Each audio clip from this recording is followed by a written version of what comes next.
Hello, this is DukeByte. Since we already have ProBuilder ready to work, let's take a look at the interface of this tool and the creation of basic shapes.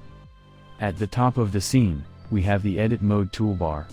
It allows you to switch between the 4 editing modes.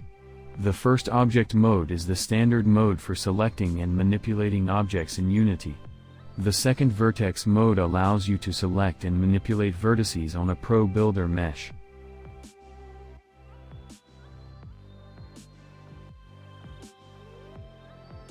The third Edge mode allows you to select and manipulate edges on a mesh. And last, Face mode allows selecting and manipulating faces on a mesh.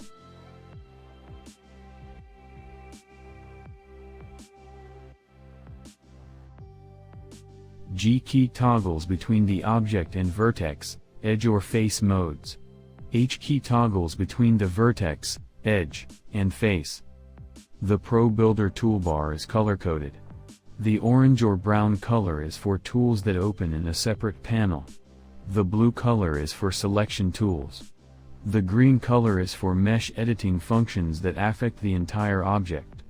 The red color is for geometry actions Vertex, Edge, or Face.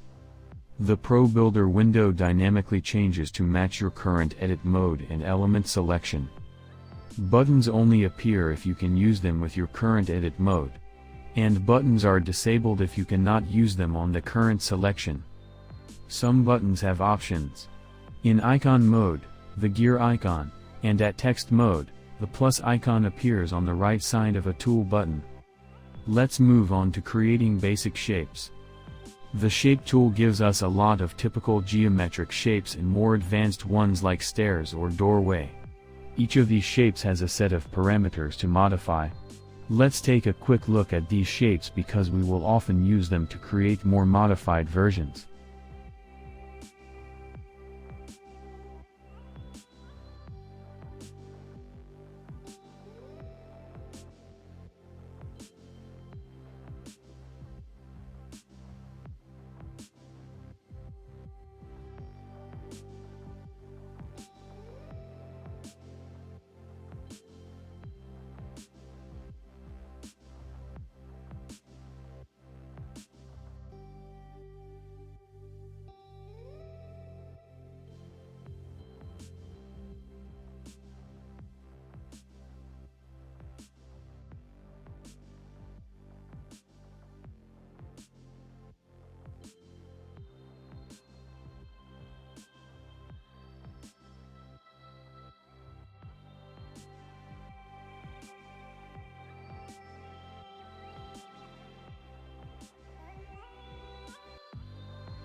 Poly Shape allows you to create any shape by clicking and adding more points.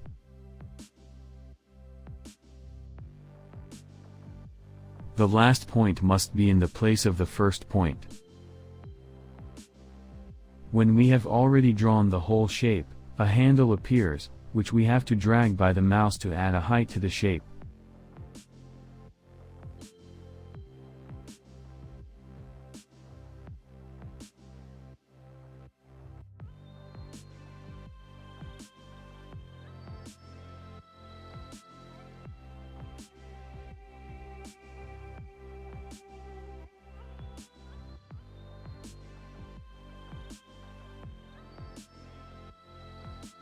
Bezier Shape tool defines a Bezier curve around which ProBuilder extrudes a mesh.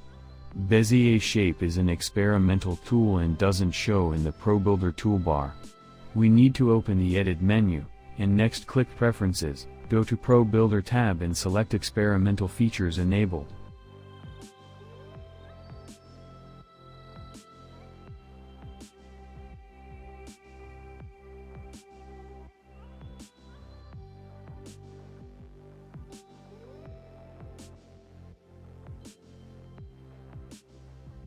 Now we can edit this element with two handles.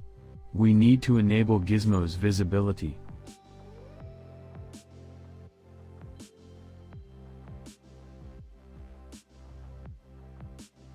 I hope that the video was helpful. If you have any comments or questions, I invite you to the comments section below the movie. Don't forget to like this movie and subscribe to the channel. See you next time.